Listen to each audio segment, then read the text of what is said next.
Hello, good evening all of you. आज हम लोग 4 चैप्टर को शुरू करेंगे, ठीक है। Chapter 4, reproductive health, class 11th। तो सबसे पहले आप लोग एक हेडिंग डाल लीजिए, रिप्रोडक्टिव हेल्थ। Reproductive health. अच्छा, रिप्रोडक्टिव हेल्थ का मतलब होता है जनन स्वास्थ्य। जनन स्वास्थ्य। जनन स्वास्थ्य के बारे में हम लोग को पढ़ना है, ठीक है। और सबसे पहली बात, इस चैप्टर के अंतर्गत हम लोग को पढ़ना होता है कि कोई भी जीव जो है, यानी मनुष्य के बारे में ही पढ़ना है, जीवों के बारे में नहीं, ज़्यादातर मनुष्य के बारे में पढ़ना है। तो मनुष्य जो है अपने संतान को किस प्रकार से उत्पन्न करते हैं और एक स्वस्थ संतान को कैसे उत्पन्न किया जा सकता है मनुष्य के द्वारा, उसके बारे में हम लोग को इसमें स्टडी करना होता है। यानी कि मान लीजिए मनुष्य जो है, ह्यूमन में एक स्वस्थ संतान कैसे उत्पन्न हो सकते हैं, यानी कि कोई भी मनुष्य जो है अपने संतान को कैसे उत्पन्न करने में सक्षम होता है, उसके बारे में हम लोग पढ़ेंगे। दूसरी बात की, अब मान लीजिए कि जनसंख्या ज्यादा से ज्यादा न बढ़े, उस जनसंख्या पे कैसे रोक लगाया जा सकता है, उसके बारे में फिर हम लोग को पढ़ना होता है। कि ज्यादा से ज्यादा अगर मान लीजिए कि एक व्यक्ति अगर एक बच्चा का उत्पन्न होता है, एक बच्चा का उत्पत्ति होता है, तो एक बच्चे के जन्म के बाद दूसरे बच्चे का जो जन्म होता है उसके बीच का एक गैप होना चाहिए, और वो गैप कम से कम 3 साल का होना चाहिए। उसको कैसे मेंटेन किया जाए, यानी कि अनवांछित यानी अनवांटेड प्रेगनेंसी को कैसे रोका जाए, अवांछित गर्भधारण न हो, यानी अनवांटेड प्रेगनेंसी न हो, उसको कैसे रोका जाए, इन सभी चीज़ों के बारे में हम लोग को इस चैप्टर में पढ़ना है। फिर उसके बावजूद भी कुछ लोग जो है एसटीडी से पीड़ित हैं, यौन संचारित रोग से भी परेशान है, चलिए उनके बारे में भी बात किया जाएगा कि उनको एसटीडी से कैसे बचाव करना चाहिए, यानी यौन संचारित रोग से कैसे आप बच सकते हैं, उसके बारे में भी हम लोग बात करेंगे। उसके साथ ही साथ हम लोग बात करेंगे जैसे कोई भी कोई भी मनुष्य जो अपने संतान को उत्पन्न नहीं कर सकते हैं, large number of couple, NCERT का एक पॉइंट है कि एक बहुत भारी संख्या में जो कपल हैं, they are unable to produce their offspring instead of unprotected sexual intercourse. इसका मतलब होता है कि कपल की एक बहुत भारी संख्या जो अवांछित मतलब सॉरी जो असुरक्षित संभोग के बावजूद भी अपने संतान को उत्पन्न करने में सक्षम नहीं है, अपने संतान को उत्पन्न नहीं कर पा रहे हैं असुरक्षित संभोग के बावजूद भी, यानी बिना किसी तरह के कंट्रासेप्टिव का यूज किए अपने संतान को उत्पन्न करने में सक्षम नहीं है, तो उनके बारे में भी हम लोग इसमें पढ़ेंगे कि कैसे वो अपने संतान को उत्पन्न कर सकते हैं। तो उसके बारे विषय में भी बात करना है। उसके साथ ही साथ जो अपने बच्चा को जन्म नहीं दे सकते, उसका कुछ मेथड हम लोग पढ़ा जाएगा, उनका भी संतान को उत्पन्न कराया जाएगा, मतलब पढ़ाने में बताएंगे कैसे संतान उत्पन्न होगा, ठीक है, कराया नहीं जाएगा, बताया जाएगा। अब आइए, तो यहाँ सबसे पहली बात हम लोग हेडिंग डालना है एक रिप्रोडक्टिव हेल्थ के बारे में, यानी कि जनन स्वास्थ्य के बारे में। चलिए, तो जनन स्वास्थ्य क्या है, यानी रिप्रोडक्टिव हेल्थ क्या है। तो रिप्रोडक्टिव हेल्थ नाम से ये लग रहा है कि अगर कोई अपने संतान को स्वस्थ संतान को उत्पन्न कर रहा है तो उसको कहेंगे जनन स्वास्थ्य। चाहे कोई अपने संतान को उत्पन्न करने में सक्षम है, खूब ज्यादा से ज्यादा संतान को उत्पन्न कर रहा है, तो उसको कहा जाएगा जनन स्वास्थ्य या जनन स्वास्थ्य। लेकिन इसका मतलब ये नहीं होता है बाबू, देखिए, जनन स्वास्थ्य का मतलब सिर्फ यही नहीं होता है कि अपने संतान को उत्पन्न कर देना जनन स्वास्थ्य है। अरे, संतान को उत्पन्न करना बहुत बहादुरी की बात नहीं है बाबू। जो संतान को आपने उत्पन्न किया है, वो संतान के अंदर बहुत सारी प्रवृत्तियां होनी चाहिए, जो जनन के पहलू हैं उसके अनुसार वो ठीक होना चाहिए। जैसे जनन के सभी पहलू के अनुसार अगर कोई भी जीव स्वस्थ है, कोई भी मनुष्य, कोई भी बच्चा अगर स्वस्थ है, तब उसको आप बोलिएगा कि चलिए ये मनुष्य जो है जनन स्वास्थ्य कहलाएगा, जनन स्वास्थ्य के लायक है। जैसे जनन के सभी पहलू बोलने का मतलब होता है, अगर मान लीजिए कोई फिजिकल यानी शारीरिक रूप से अगर हस्त पुष्ट है, हट्टा कट्ठा है, मतलब शारीरिक रूप से अगर स्वस्थ है, तो अपने स्वस्थ बच्चे को उत्पन्न कर सकता है, तो फिजिकल। मेंटल मानसिक रूप से अगर स्वस्थ है तो अच्छे संतान को उत्पन्न करेगा, जिसका जो मेंटली वो भी बच्चा जो है मानसिक रूप से सही हो। अच्छा, अगर मान लीजिए कि कोई ये सोशल सामाजिक स्तर पे अगर उसका सामाजिक स्तर उसका अगर अच्छा बना हुआ है, तो वो भी अपने संतान को सही सामाजिक स्तर पे एक सही ढंग से संतान को उत्पन्न करेगा। उसके साथ ही साथ उस मनुष्य में मतलब जो संतान ये सब जनन का पहलू हो गया। अगर इन सभी के अनुसार कोई भी मनुष्य अगर ठीक है, स्वस्थ है, तब उसको बोला जाएगा कि चलिए ये सही है। भावनात्मक रूप से इमोशनली भी होता है कि इमोशनली रूप से वो स्वस्थ होना चाहिए।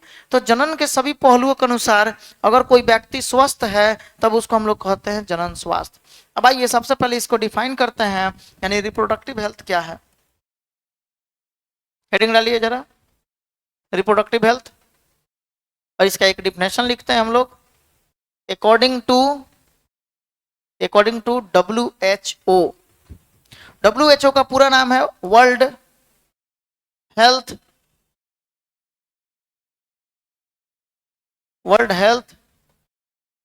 ऑर्गेनाइजेशन। वर्ल्ड हेल्थ ऑर्गेनाइजेशन का मतलब होता है विश्व स्वास्थ्य संगठन। According to WHO, reproductive health means reproductive health means well-being यानी ठीक रहना। रिप्रोडक्टिव हेल्थ मीन्स well-being in reproductive health means well-being in all aspects of reproduction। यही ना लिखा है, अकॉर्डिंग टू WHO, यानी WHO के अनुसार reproductive health means well being in all aspects of reproduction, यानी जनन के सभी पहलुओं के अनुसार अगर कोई ठीक है तब उसको क्या कहेंगे, जनन स्वास्थ्य कहेंगे। अब बात आती है कि well being in all aspects of reproduction like, अब कौन कौन से एस्पेक्ट हैं रिप्रोडक्शन के, बोलिए। जैसे फिजिकल, मेंटल, इमोशनल, लिख लीजिए इमोशनल कॉमा सोशल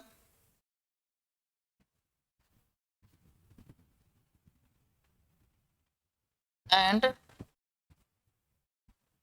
बिहेवियरल, यानी व्यवहारात्मक रूप से, ठीक है, एटसेट्रा। यानी बोलने का मतलब है जनन, जैसे देखिए नॉर्मली तो आप ये बता सकते हैं सर अगर हम स्वस्थ हैं, स्वस्थ संतान को उत्पन्न कर रहे हैं, यानी संतान को उत्पन्न करने में सक्षम है तो जनन स्वास्थ्य होगा। लेकिन जनन स्वास्थ्य का मतलब सिर्फ इतना नहीं होता है।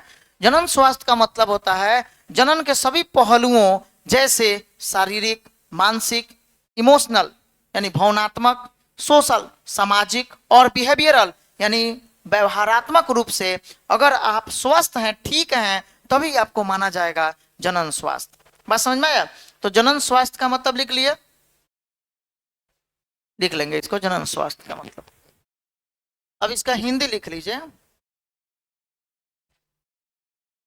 हिंदी लिखना है। अब WHO का फुल फॉर्म है वर्ल्ड हेल्थ ऑर्गेनाइजेशन, उसको हिंदी में बोलते हैं विश्व स्वास्थ्य संगठन। विश्व स्वास्थ्य संगठन यानी आप हिंदी में कैसे लिखेंगे, यानी विश्व स्वास्थ्य संगठन के अनुसार,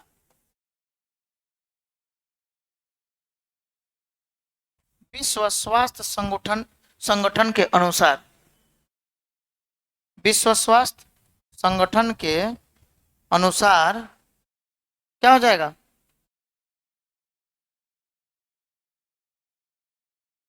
अनुसार जनन स्वास्थ्य का मतलब, जनन स्वास्थ्य का मतलब, जनन स्वास्थ्य का मतलब जनन के सभी पहलुओं, जैसे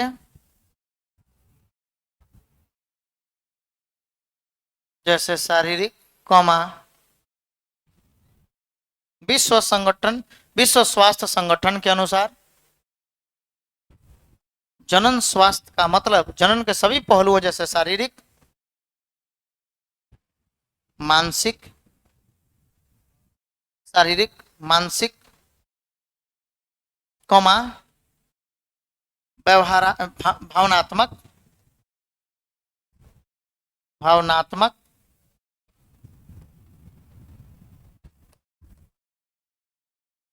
भावनात्मक, कौमा सोशल यानी सामाजिक, और व्यवहारात्मक, व्यवहारात्मक। विश्व स्वास्थ्य संगठन के अनुसार जनन स्वास्थ्य का मतलब जनन के सभी पहलुओं जैसे शारीरिक, कौमा मानसिक, कौमा भावनात्मक, कौमा सामाजिक और व्यवहारात्मक रूप से ठीक होना होता है। समझ में आया क्या? यानी जनन स्वास्थ्य का मतलब क्या होता है? तो सर WHO के अनुसार यानी कि विश्व स्वास्थ्य संगठन के अनुसार जनन स्वास्थ्य का मतलब जनन के सभी पहलुओं जैसे शारीरिक, मानसिक, भावनात्मक, सामाजिक और व्यवहारात्मक रूप से ठीक होना होता है। अच्छा, अगर मान लीजिए कोई पूछता है आपसे एस्पेक्ट ऑफ रिप्रोडक्शन कौन कौन सा है? एस्पेक्ट्स ऑफ रिप्रोडक्शन यानी जनन के सभी पहलू, तो जनन के सभी पहलू कौन कौन होगा? याद रखेंगे जनन के पहलू, एस्पेक्ट्स ऑफ रिप्रोडक्शन जनन के पहलू। अब देखिए जनन के पहलू में आता है जैसे मान लीजिए कि पहला नंबर में फिजिकल, फिजिकल मतलब शारीरिक,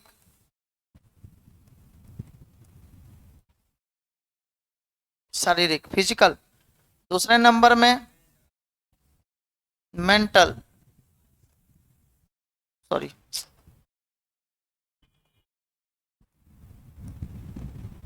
मानसिक, सामाजिक, मानसिक,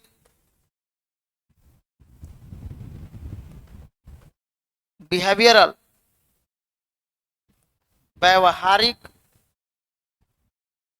या व्यवहारात्मक, व्यवहारात्मक, व्यवहारात्मक, बिहेवियरल। उसके बाद क्या हो जाएगा? सोशल यानी सामाजिक। तो शारीरिक, फिजिकल, मेंटल, बिहेवियरल, सोशल, ठीक है। और एक इमोशनल लिख लेंगे।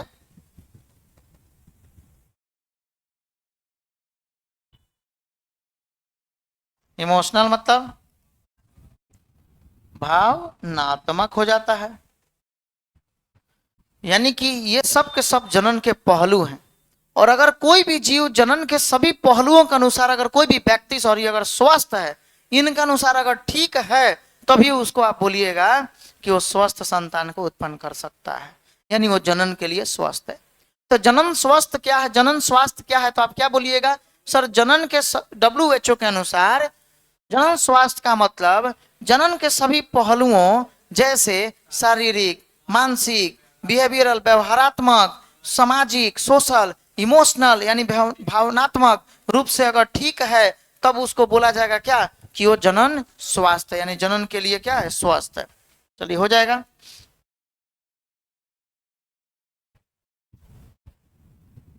लिख लिए इतना। नेक्स्ट पॉइंट पे अब आइए।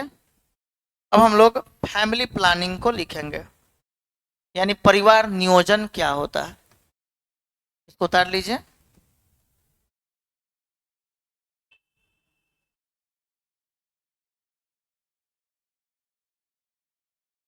फैमिली प्लानिंग, देखिए फैमिली प्लानिंग को हिंदी में बोलते हैं बाबू परिवार नियोजन, परिवार नियोजन। अच्छा, फैमिली प्लानिंग का मतलब क्या होगा? परिवार नियोजन। फैमिली प्लानिंग को सबसे पहले कौन से देश के द्वारा शुरू किया गया था? तो भारत के द्वारा शुरू किया गया था। यानी कि it was first time initiated by India in कब 1951, यानी कि सबसे पहले, यानी first time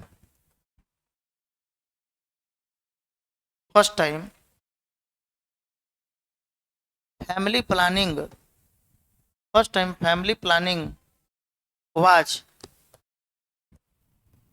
initiated by India in 1951। जरा ध्यान से सुनिएगा बाबू। फैमिली प्लानिंग बोलने का मतलब होता है परिवार नियोजन, और परिवार नियोजन बोलने का मतलब होता है कि परिवार में बच्चों की संख्या को निर्धारित करना। परिवार में बच्चों की संख्या को निर्धारित करना, इसके लिए एक स्लोगन चलाया गया था, वी टू आवर टू, हम दो हमारे दो। लोग जो है ये चीज सोचने लगे थे, जब देश आजाद हुआ तो आजाद होने के बाद लोग ये सोचने लगे थे हम दो हमारे गिन लो। ठीक है, मतलब हम दो हैं तो हमारे जितना हो सकता है भाई, हमारी कैपेसिटी को दर्शाता है कि चलिए हमारे पास जितना ज्यादा बच्चा होगा उतना ज्यादा हमारे पास हाथ, हमारा लाठी मजबूत रहेगा। मतलब जिस पहले के लोगों का ये सोच था जिसकी लाठी उसकी भैंस, लेकिन अब ऐसा है नहीं। अब जिसके पास दिमाग होगा सारा लाठी भी उसी का होगा, भैंस भी उसी की होगी। ठीक है, इसका मतलब कि अभी दिमाग की जरूरत है, लाठी और भैंस की जरूरत नहीं है।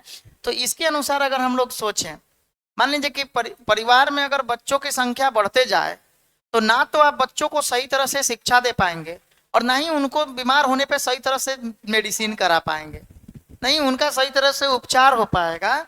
ठीक है, नहीं ट्रीटमेंट मिल पाएगा सही, नहीं तो उनको सही तरह से पोशाक पहन पाएंगे, नहीं कपड़े उनको सही मिलेगा, और ना ही इसके साथ ही साथ बेचारे भोजन भी सही ढंग से नहीं ले पाएंगे। धीरे धीरे ऐसा होगा कि वो जितना होंगे उनके भी तो और बढ़ेंगे, वो भी तो ऐसे ही सोच रखेंगे हम तो हमारे गिन लो। तो पता चलेगा कि एक मतलब एक घर से एक गांव बन जाएगा। तो भूमि की कमी हो जाएगी, इनकम आय की कमी हो जाएगी, बात समझ में आए कि नहीं, फूड की कमी हो जाएगी, क्लोथ्स कपड़ों की कमी हो जाएगी, क्लॉथ की कमी हो जाएगी। तो इस तरह से क्या है कि जनसंख्या के बढ़ने से कोई लोगों का प्रति व्यक्ति आय में कम हो जाता है, पर व्यक्ति आय जो है ना घट जाता है, जॉब जो है कम से कम मिलेगा। अभी आप देख रहे हैं फॉर्म आ रहा है 66,000, अगर फॉर्म आ रहा है तो 3 करोड़ फॉर्म भरा जा रहा है। तो इसका मतलब क्या हुआ, जनसंख्या इतना रहेगा तो जॉब जल्दी थोड़े मिलेगा, लोग ज्यादा से ज्यादा बेरोजगार रहेंगे, यही हाल होने वाला है। तो इसलिए जनसंख्या को नियंत्रित करना बहुत जरूरी था। तब भारत देश जो है सबसे पहले एक कदम को बढ़ाया था। सबसे पहले भारत देश को ही लगा था कि भाई इसको अगर नहीं रोका जाएगा ना तो फिर चरम सीमा पे चल जाएंगे, क्योंकि अभी अगर देखा जाए ना पूरे विश्व के अनुसार, तो पूरे विश्व में हर छठा व्यक्ति, विश्व का हर छठा व्यक्ति जो है अभी भारतीय है। ये आंकड़ा बहुत पहले का है, हो सकता है अब छठा व्यक्ति न होके चौथा या तीसरा व्यक्ति ही भारतीय हो जाए। ठीक है, इतना जनसंख्या बढ़ चुका है।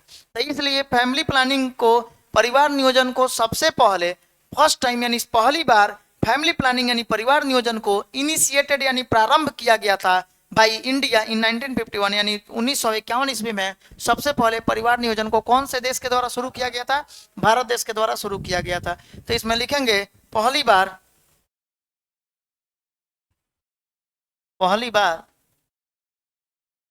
सन 1951 ईस्वी में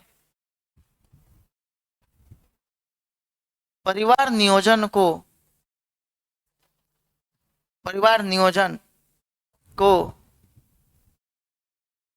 भारत देश के द्वारा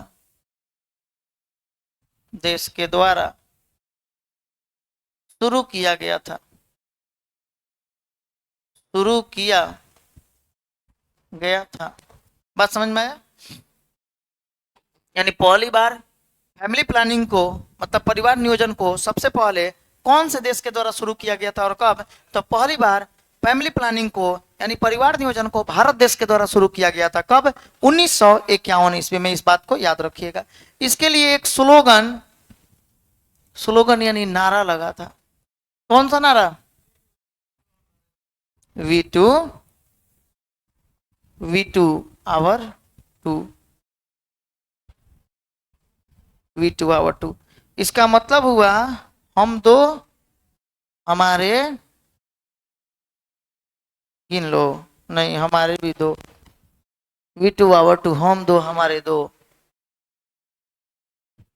ये नारा लगाया गया था। ठीक है, अच्छा, अब बात आती है कि आखिर ये फैमिली प्लानिंग को लागू किया ही क्यों गया था, परिवार नियोजन क्यों लागू किया गया, तो उसका क्या मकसद था परिवार नियोजन को चालू करने का। तो सबसे पहली बात, परिवार नियोजन को चालू करने का पहला कदम था, देखिए पहला पॉइंट था परिवार नियोजन को कि ताकि फैमिली प्लानिंग को शुरू किया जाए, उसके लिए कि परिवार में बच्चों की संख्या को निर्धारित किया जा सके, यानी परिवार में गिनती का संख्या हो। ठीक है। दूसरी बात, पहली बच्चे और आखिरी बच्चे के बीच का एक समय अंतराल के लिए, यानी कि एक समय अंतराल होना चाहिए। ठीक है।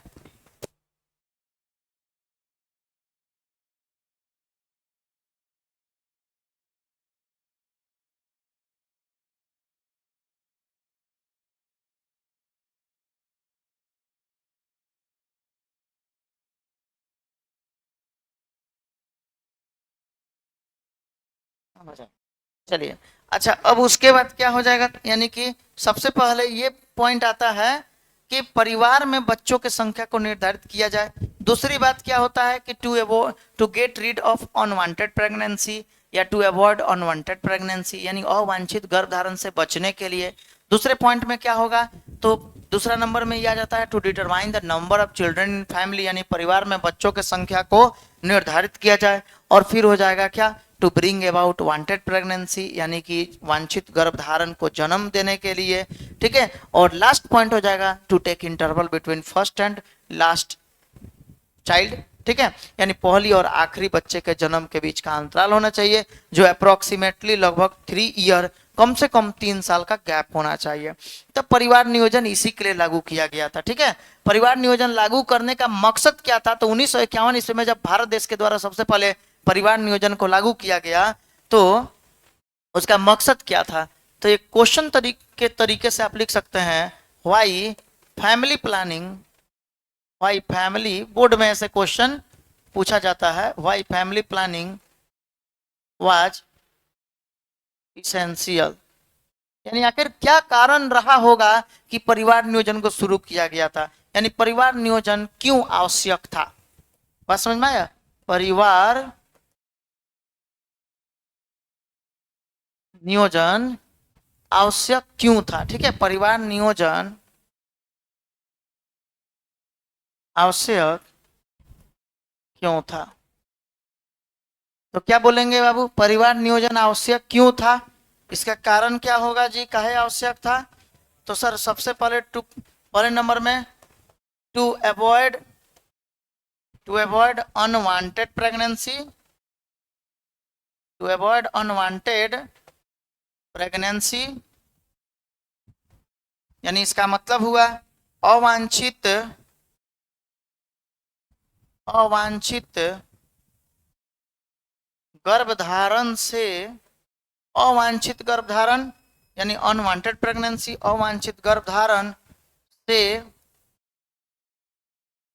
बचने के लिए। बात समझ में आया, यानी अवांछित गर्भधारण से बचने के लिए फैमिली प्लानिंग आवश्यक क्यों था, तो अवांछित गर्भधारण से बचने के लिए, to avoid unwanted pregnancy.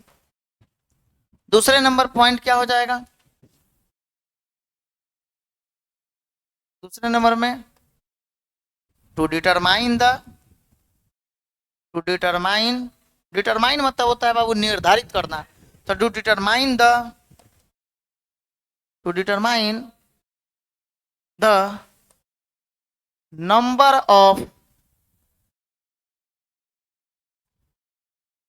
children, to determine the number of children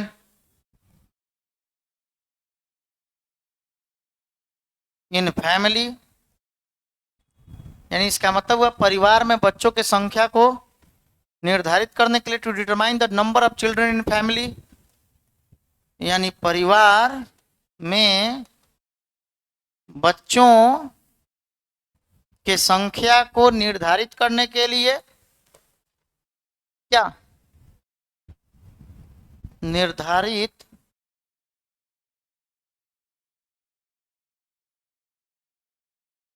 करने के लिए परिवार नियोजन आवश्यक क्यों था, तो इसका पहला कारण हो जाएगा टू अवॉइड अनवांटेड प्रेगनेंसी, यानी अवांछित गर्भधारण से बचने के लिए।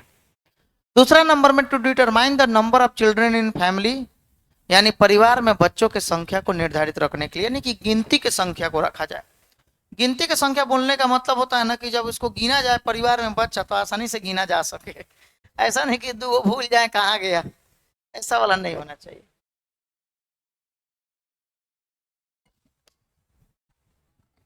अच्छा, नेक्स्ट पॉइंट क्या हो जाएगा,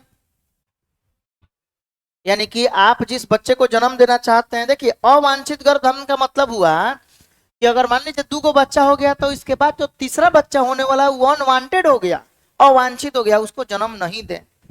अच्छा, तो आप जितना बच्चा को चाहते हैं गिनती के संख्या को ही जन्म दें, यानी आप इसको एक और तरीके से बोल सकते हैं, एक और तरीके से आप इसको बोल सकते हैं क्या, to bring about,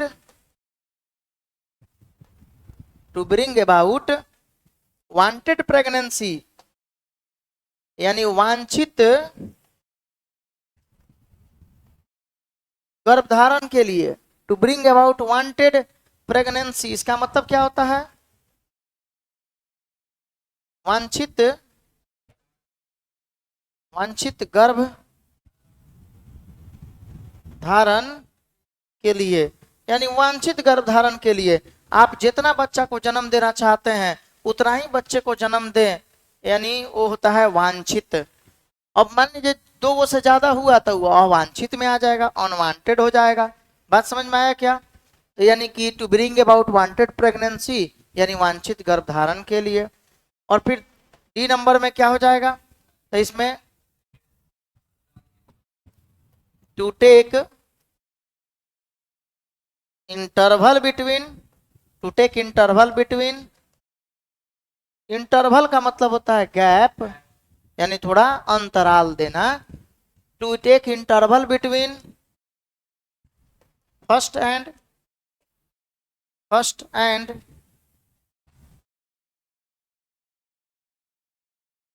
first and last, अच्छा है नेक्स्ट चाइल्ड, मैंने फर्स्ट एंड लास्ट इसलिए बोला गया कि पहला के बाद लास्ट होना चाहिए, पहला के बाद फिर अंतिम बोला जाएगा उसको, क्योंकि पहला के बाद दूसरा ऑप्शन रखिएगा, इसका मतलब हो गया पहला के बाद दूसरा, तीसरा, चौथा, इस तरह नहीं होना चाहिए।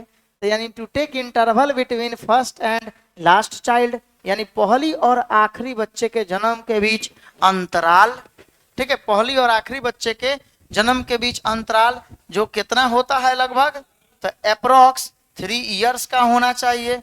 अब बहुत लोगों में ऐसा बाबू होता है, देखिए 3 साल गैप तभी रह सकता है, उसके लिए जरूरी होता है ना कि मदर अपने बच्चे को मिल्क फीड कराए। अगर कोई माता अपने बच्चे को दूध नहीं पिला रही है तो देखिए होता क्या है ना कि जब प्रेगनेंसी होता है तो प्रेगनेंसी के बाद बच्चे के जन्म, प्रेगनेंसी सॉरी पार्चुरेशन, पार्चुरेशन के बाद यानी बच्चा का जब जन्म होता है, यानी कि जब बच्चे की जन्म होती है पार्चुरेशन उसको कहते हैं, यानी प्रसव तो या डिलीवरी, तो बच्चे के डिलीवरी के बाद माता के द्वारा मिल्क आना शुरू हो जाता है, जिसको हम लोग लैक्टेशन कहते हैं, यानी कि दुग्ध स्राव कहते हैं, यानी उस अवधि को लैक्टेशनल पीरियड कहते हैं, यानी दुग्ध स्राव की अवधि कहा जाता है। और दुग्ध स्राव की अवधि में माता के द्वारा मिल्क आना शुरू हो जाता है और यह मिल्क 6 महीने तक आता है, और 6 महीने तक की मिल्क आता है। अब माता जब तक अपने बच्चे को मिल्क फीड कराती है, कोई जरूरत नहीं है कि सब में 6 महीना तक आए, कुछ लोगों में ये कम का भी आता है, लेकिन अधिकांशतः औरतों में 6 महीने तक मिल्क आता है। तो अगर वो औरत अपने बच्चे को मिल्क फीड कराती है, जब तक दूध पिलाते रहेगी तब तक मेंस्ट्रुअल साइकिल उस माता में नहीं आएगा। अगर वो माता अपने बच्चे को मिल्क फीड कराना यानी दूध पिलाना बंद कर देती है तो फिर उस बच्चे में मतलब उस माता में मेंस्ट्रुअल साइकिल आ जाएगा। जब मेंस्ट्रुअल साइकिल आएगा तो यहाँ अब 2 महीना 3 महीना के बाद फिर से प्रेगनेंसी का काम शुरू। तो इसलिए ये जरूरी होता है कि 6 महीने, मान लीजिए कि अगर बच्चे को मिल्क फीड करा रही है तो 6 महीने तक तो वहां मेंस्ट्रुअल साइकिल नहीं आने वाला है। तो और उसके बाद भी फिर वो अपने बच्चे को डेवलपमेंट के लिए थोड़ा समय दे, गैप दे, लगभग ये 3 ईयर का होता है, 3 साल का, 3 साल का गैप दे, उसके बाद ही नेक्स्ट संतान को उत्पन्न करे।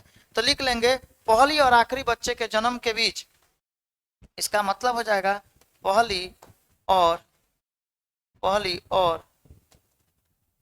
आखिरी बच्चे के जन्म के बीच, पहली और आखिरी बच्चे के जन्म के बीच बीच समय अंतराल, अंतराल लगभग कितना दिन के लिए? लगभग 3 साल, लगभग 3 साल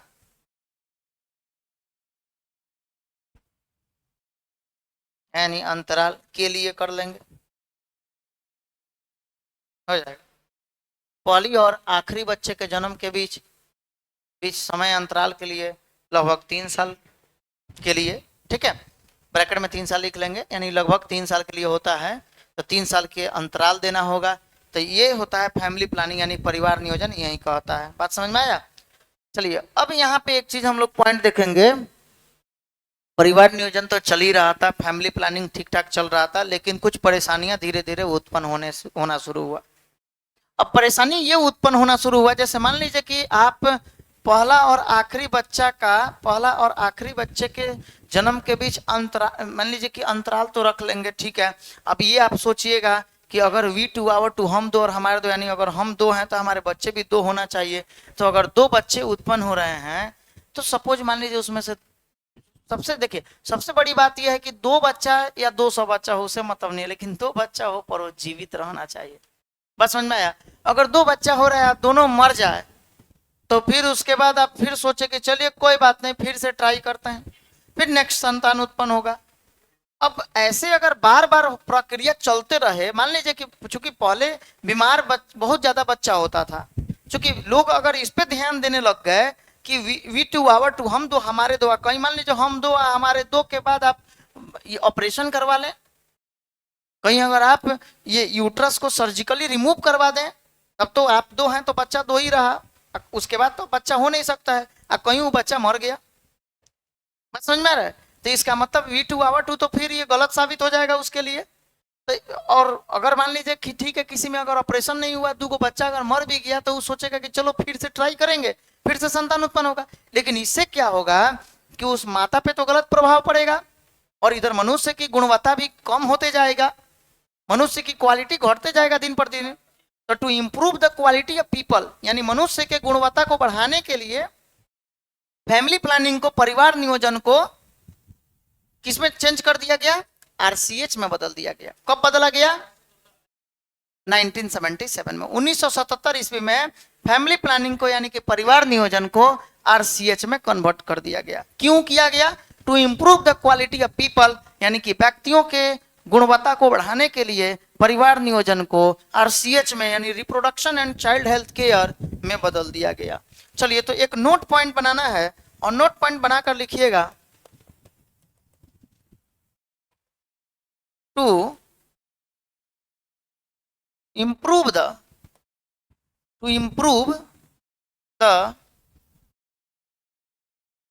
quality of people, to improve the quality of people, family planning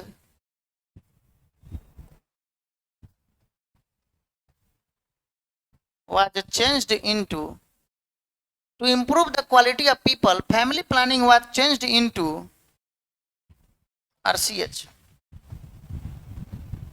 RCH कब? इन 1977, 1951 में तो फैमिली प्लानिंग को लागू किया गया, लेकिन 1977 ईस्वी में इसको फिर से कन्वर्ट कर दिया गया। यानी कि इसका हिंदी लिख लेंगे, मनुष्य के गुणवत्ता को बढ़ाने के लिए, मनुष्य के गुणवत्ता को, मनुष्य के गुणवत्ता को बढ़ाने के लिए, मनुष्य के गुणवत्ता को बढ़ाने के लिए परिवार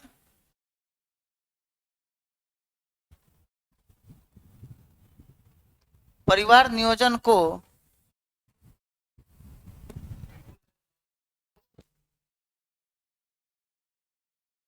मनुष्य के लिए ही ना है पीपल, या पीपल मतलब लोग तो होता ही है, लेकिन मनुष्य के लिए ही ना बात हो रही है। तो लोगों अथवा मनुष्य के गुणवत्ता को बढ़ाने के लिए वही हुआ। परिवार नियोजन को 1977 ईस्वी में आरसीएच में बदल दिया गया। ठीक है, यानी मनुष्य की गुणवत्ता को बढ़ाने के लिए परिवार नियोजन को 1977 ईस्वी में आरसीएच में बदल दिया गया। बस एक छोटा सा पॉइंट लिख लीजिए, आरसीएच का पूरा नाम क्या है, फुल फॉर्म क्या है। आरसीएच का पूरा नाम होता है बाबू reproductive reproductive and child health care. Reproductive and child health care, यानी इसका मतलब हुआ जनन और रिप्रोडक्टिव एंड जनन और बाल स्वास्थ्य देखभाल या देखरेख। केयर मतलब होता है देखरेख, जनन और बाल स्वास्थ्य देखभाल। तो ये हो गया आरसीएच का पूरा नाम। ठीक है, चलिए तो अब हम लोग नेक्स्ट क्लास में कंट्रासेप्टिव मेथड के बारे में पढ़ा जाएगा। अब बात यह आती है कि भाई मान लीजिए ठीक है, हम इतना काम तो करेंगे फैमिली प्लानिंग के लिए, ये परिवार में बच्चों की संख्या को निर्धारित करना, फैमिली प्लानिंग इसलिए लागू हुआ, अवांछित गर्भधारण से बचना यानी वांछित गर्भधारण को उत्पन्न करना। तो चलिए अब इसके लिए मान लीजिए अगर दूसरा बच्चा हो जाए, 2 बच्चा अगर हो जाए, तो तीसरे बच्चे को कैसे रोकें, या फिर एक बच्चा पहली और आखिरी बच्चे के जन्म के बीच का अंतराल हम कैसे रखें, यानी कि गैप कैसे रखें। तो उसके लिए आता है कंट्रासेप्टिव मेथड, यानी कि गर्भ निरोधक विधियां। तो नेक्स्ट टॉपिक जो हमारा होगा ये कंट्रासेप्टिव मेथड होगा, जिसको गर्भ निरोधक विधि बोलते हैं, जिसको हम लोग कल के क्लास में पढ़ेंगे। तब तक के लिए आप यहाँ तक क्लास को कंप्लीट करें, वीडियो को शेयर करें, लाइक करें और कमेंट करना ना भूलें। Okay, thank you.